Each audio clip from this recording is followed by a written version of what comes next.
Hello बच्चों, कैसे हो आप लोग। लेक्चर नंबर 6 में हम लोग पहुंच गए हैं और लेक्चर नंबर 6 में हम लोग बात करने वाले हैं कि कंजर्वेशन ऑफ लीनियर मोमेंटम क्या होता है। तो देखिए, सबसे पहले तो ये समझ लीजिए, जो आपको फॉर्मूला याद है कि R is equal to R, centre of mass का पोजीशन कितना होता है, तो हम बोलेंगे m1 r1 plus m2 r2 plus m3 r3 divided by, मतलब आगे चलते जाएगा जितने भी सिस्टम होंगे, जितने भी पार्टिकल्स होंगे, divided by the total mass. Again अगर हम लोग बात करें कि वेलोसिटी ऑफ सेंटर ऑफ मास क्या होती है, तो आप बोलते हो कि m1 v1 plus m2 v2 and so on divided by m1 plus m2 plus again बहुत सारे। उसके बाद है कि अगर मैं इन सबको ऐड कर दूं, ये जो m1 m2 m3 m4 यहां तक है, इसको ऐड कर दूं तो मैं बोलूंगा उसको कैपिटल M हो जाएगा, मतलब टोटल मास हो जाएगा। और इस टोटल मास को अगले लाइन में मैंने क्या किया, मल्टीप्लाई कर लिया, तो m into v centre of mass हो गया, and this is equal to what, m1 v1 plus m2 v2 plus m3 v3 and so on.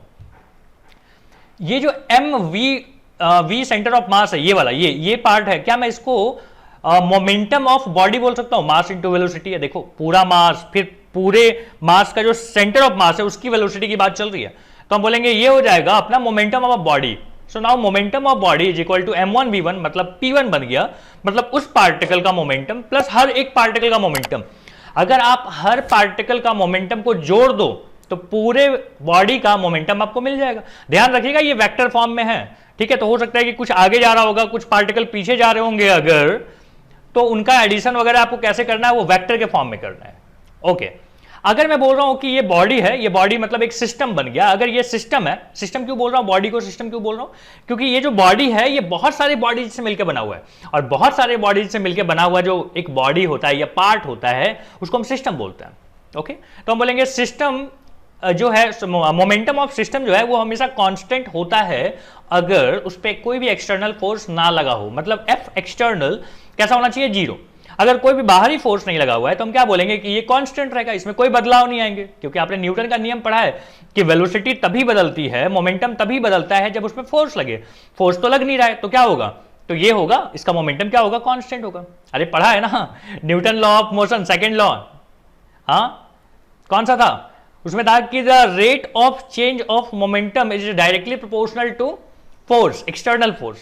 तो एक्सटर्नल फोर्स ही अगर जीरो है तो चेंज इन मोमेंटम क्या हुआ, नहीं हुआ चेंज, नो चेंज, मतलब कांस्टेंट।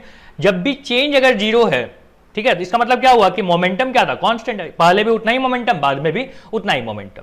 ये कहानी आपको मुझे समझानी थी, यहां पे मैंने समझा दिया, लिख दिया है कि if net external force is zero then the momentum of the system is constant. बोली बात समझ में आ गई आपको। चलो आगे बढ़ाते हैं। तो अगर मैं यहां पे, सो हम लोग देख रहे हैं यहां पे फर्स्ट क्वेश्चन बोलता है कि find the velocity of the remaining mass of remaining mass, ठीक है, वेलोसिटी रिमेनिंग मास की वेलोसिटी चाहिए if alpha particle ejected out with velocity v। देखो यहां से ना कुछ क्या हुआ है, एक हिस्सा टूट के अल्फा पार्टिकल मान लीजिए था, तो अल्फा पार्टिकल यहां से टूट के चला गया, तो बोलता है रिमेनिंग जो मास है वो भी तो, उसमें भी तो वेलोसिटी आ जाएगी। अब बोलता है उसकी वेलोसिटी कितनी होगी, ठीक है। तो हम लोग क्या बात कर रहे हैं, हम लोग बात कर रहे हैं कि मोमेंटम की बात कर रहे हैं, है ना। तो मोमेंटम में हम लोग बात कर रहे हैं कि mass, total mass into velocity of centre of mass is equal to क्या होता है, तो आप बोलेंगे m1 v1 plus m2 v2, दो ही पार्ट है हमारे पास, एक अल्फा पार्टिकल है, एक रिमेनिंग पोर्शन है, तो दो ही हमने ले लिया। अब हम बोल रहे हैं कि वेलोसिटी ऑफ सेंटर ऑफ मास जो है ना वो नहीं बदल रहा है। क्यों नहीं बदल रहा है, क्योंकि उस पर एक्सटर्नल कोई फोर्स नहीं लग रहे हैं। तो एक्सटर्नल फोर्स लग नहीं रहा है तो हम लिख देते हैं कि since F external is equal to zero, तो ये पार्ट क्या हो जाएगा कि v centre of mass is equal to क्या होगा, जीरो। इसलिए हम यहां पे लिखेंगे जीरो और यहां लिखेंगे m1 v1 plus m2 v2। Okay, मान लीजिए वन वाला जो सीरीज है अपना वो अल्फा वाला है, तो हम बोलेंगे अल्फा का जो मास है, अल्फा पार्टिकल का मास वो m है, वेलोसिटी v है, और रिमेनिंग पोर्शन का मास m2 ले लेते हैं, उसकी वेलोसिटी मान लीजिए हमको नहीं पता कि v2 है। ओके, तो रिमेनिंग पोर्शन का मास भी दिया हुआ है हालांकि कैपिटल M, तो मैं यहां पे लिख देता हूं कैपिटल M। तो क्या आपको यहां से मिल जाएगा वेलोसिटी v2, बिल्कुल मिल जाएगा। हम बोलेंगे minus v divided by capital M is equal to v2। Minus sign क्या इंडिकेट करता है कि अगर अल्फा पार्टिकल की वेलोसिटी इस तरफ है, इस तरफ, तो रिमेनिंग की वेलोसिटी क्या होगी, अपोजिट में होगी। क्लियर हो गया, समझ में आ गई बात आपको, बहुत बढ़िया। तो अब हम लोग देखते हैं क्वेश्चन नंबर 2। सो अब हम लोग बात कर रहे हैं क्वेश्चन नंबर 2 की। क्वेश्चन नंबर 2 में बोलता है कि एक ट्रॉली है, ट्रॉली पे जो है वो यहाँ पे विनोद भाई साहब बैठे हैं, उनकी मास कितनी है, उनकी मास है 20 किलो, और ये जो ट्रॉली है उसकी मास है 10 किलो। अब समझिएगा, बोलता है M 20 किलो, एक मैन है जिसका मास है 20 kilo, stand on a trolley, ये जो मैन है ये विनोद भाई साहब है, तो stand on a trolley of mass 10 kg initially at rest, initially कहां पे था, रेस्ट पे था। अच्छा, मतलब velocity of centre of mass initially कितना था, इनिशियली मैं लिख देता हूं कि 0 था। ओके, अब क्या बोलता है कि एम स्टार्ट, एम मतलब ये विनोद भाई साहब, ठीक है, विनोद भाई साहब जो है वो क्या करने लगे, वो वॉक करना स्टार्ट कर दिए 2 मीटर पर सेकेंड से, ठीक है। तो विथ रिस्पेक्ट टू ट्रॉली है, ध्यान रखिएगा, विथ रिस्पेक्ट टू ट्रॉली। तो हम लोग यहाँ पे बात कर रहे हैं कि m1v1 plus m2v2 is equal to क्या हो जाएगा, 0। लेकिन ध्यान रखिएगा ये जो वेलोसिटी है विथ रिस्पेक्ट टू ऑब्जर्वर है जो स्टेशनरी है, विथ रिस्पेक्ट टू ट्रॉली नहीं। तो हम बोलेंगे कि देखो ट्रॉली क्या कर रहा है, पहले इनिशियली रुका हुआ था, जब ये स्टार्ट करेगा चलना, ठीक है, तो ये ट्रॉली पीछे आना स्टार्ट कर देगा, देख रहे हो, पीछे आना स्टार्ट कर देगा। तो हमको लगेगा कि हम बड़ी तेजी से चल रहे हैं, लेकिन एक्चुअल में आप उतने तेज नहीं चल रहे हो। तो देखो विथ रिस्पेक्ट टू ट्रॉली आपको लग रहा है कि 2 मीटर पर सेकेंड से चल रहे हो, लेकिन ऑब्जर्वर के हिसाब से आपकी वेलोसिटी थोड़ी सी कम है। तो हम बोलेंगे मास कितना है आपका, 20 है। वेलोसिटी हम बोलेंगे, आप सोच रहे हैं कि 2, लेकिन 2 में से कुछ कम है, कितना कम है, x कम है। x क्यों कम हो गया, क्योंकि x वेलोसिटी से ट्रॉली चलने लग गया अपोजिट डायरेक्शन में। तो हम बोलेंगे कि यहाँ पे ट्रॉली का मास है ये और 10 है, और यहाँ पे वेलोसिटी कितनी हो जाएगी ट्रॉली की वेलोसिटी है x विथ माइनस साइन, क्यों, क्योंकि अपोजिट चलेगा, इज इक्वल टू 0। अब आप यहाँ से x की वैल्यू निकाल लीजिए, कितना आता है 40, यहाँ पे आता है 20x, यहाँ पे आता है -10x is equal to 0। So 40 divided by 30 आ जाएगा, यहाँ पे x की वैल्यू आ जाएगी, यहाँ पे आ जाएगा 1.333 मीटर पर सेकेंड। बोलिए समझ में आ गया, ट्रॉली की स्पीड आपसे पूछा हुआ था, ट्रॉली की स्पीड आपको मिल गई। ओके, नाउ क्वेश्चन नंबर अब देखते हैं थर्ड। अब हमारे पास क्वेश्चन नंबर 3, क्वेश्चन नंबर 3 हम लोग को बोलता है कि देखिए वही एक ट्रॉली है, ट्रॉली इस बार 20 किलो वाला है, और पर्सन का जो मास है वो है 40 kg, और इस बार ट्रॉली जो है ना वो 4 मीटर पर सेकेंड से चल रही है, ठीक है। उसके बाद क्या हुआ, तो ये जो पर्सन है ये चलना स्टार्ट कर दिए 2 metre per second with respect to trolley. तो हम बोल रहे हैं कि पहले इनिशियली सेंटर ऑफ मास की वेलोसिटी क्या थी, बोलेंगे 4 मीटर, टोटल मास कितना था, हम बोलेंगे 60 समझ लो, टोटल सिस्टम का मास 60 हो गया, और वेलोसिटी कितनी थी, वेलोसिटी थी 4 metre per second. Now this is equal to क्या होगा, m1v1 प्लस m2v2। ध्यान रखिएगा वेलोसिटी आपको विथ रिस्पेक्ट टू ऑब्जर्वर चाहिए जो नीचे खड़ा है कहीं पे, ठीक है, विथ रिस्पेक्ट टू कुछ और नहीं।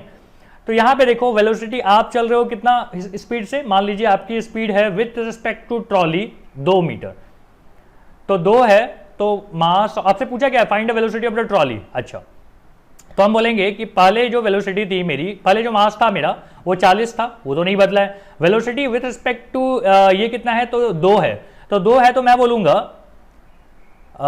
2 मीटर से है ना, 4 मीटर से आप चल रहे हो, 2 मीटर से ये चल रहा है, ठीक है, आप चल रहे हो 4 मीटर से, 2 मीटर से आप भी चल रहे हो, और साथ में ट्रॉली जो है वो थोड़ा सा पीछे आने की कोशिश करेगा, तो बोलेंगे यहां पे -x लिख देते हैं, प्लस यहां पे ट्रॉली का जो मास है वो है 20, और वेलोसिटी उसकी कितनी थी 4 मीटर, और 4 मीटर से चलेगा, और एक पीछे की तरफ वेलोसिटी जनरेट होगी जिसको हम क्या बोलेंगे x।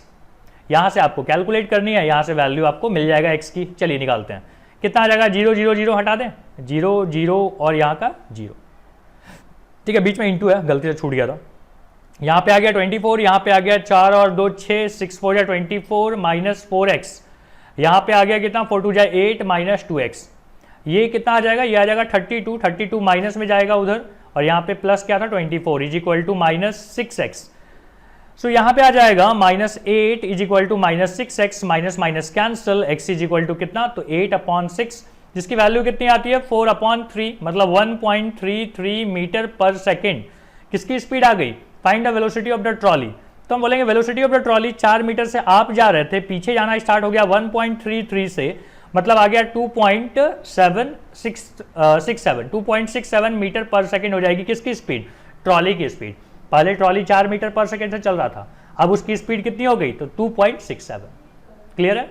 अब हमारे पास एक सवाल दिया हुआ है, बोलता है कि हमारे पास एक ब्लॉक है, ये दिख रहा है 10m वाला ब्लॉक, मतलब इसमें जो कटिंग ऐसे किया हुआ है, और उसमें एक छोटा मास m स्लाइड कर रहा है, सारे फ्रिक्शनलेस सरफेस है, मतलब ये वाला फ्रिक्शन, ये सरफेस फ्रिक्शनलेस, नीचे जिस पे ये रखा हुआ है वो भी फ्रिक्शनलेस है, ठीक है, सारे सरफेस क्या है, फ्रिक्शनलेस है।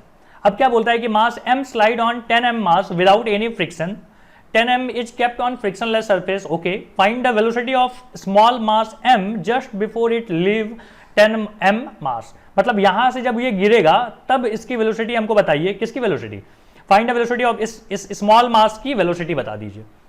तो हम लोग कैलकुलेट करते हैं। देखिए सबसे पहले समझिए कि यहां पे कोई एक्सटर्नल फोर्स है, हम बोलेंगे हाँ एक्सटर्नल फोर्स है, कौन सा, ग्रेविटी। अगर एक्सटर्नल फोर्स है और ग्रेविटी किधर एक्ट करता है, वर्टिकल डायरेक्शन में, ऐसे नीचे, क्या हॉरिजॉन्टल डायरेक्शन में कोई फोर्स है, फोर्स इन हॉरिजॉन्टल डायरेक्शन है, तो बोलेंगे नहीं, जीरो है। तो हॉरिजॉन्टल डायरेक्शन में क्या रहेगा, मोमेंटम क्या होगा, मोमेंटम इज कंजर्व, मतलब कांस्टेंट, मोमेंटम क्या रहेगा, कंजर्व रहेगा। बात समझ में आ रही है भाई, जिस डायरेक्शन में फोर्स लगाओगे उस डायरेक्शन का मोमेंटम क्या होगा, बदलेगा नहीं, रहेगा कांस्टेंट, ठीक है। लेकिन जिस डायरेक्शन में आप फोर्स नहीं लगा रहे हैं उस डायरेक्शन का मोमेंटम क्या रहेगा, कांस्टेंट रहेगा। अगर उस डायरेक्शन का मोमेंटम कांस्टेंट है तो हम क्या बोलेंगे कि स्टार्टिंग में कितना था, जीरो था, तो बाद में भी क्या रहेगा, जीरो रहेगा। तो हम बोलेंगे P is equal to m1v1 plus m2v2, सही बात है। और मोमेंटम कितनी है, जीरो है। तो स्मॉल मास का मोमेंटम कितना है, अच्छा ये कहानी कहाँ की चल रही है, हॉरिजॉन्टल डायरेक्शन की चल रही है।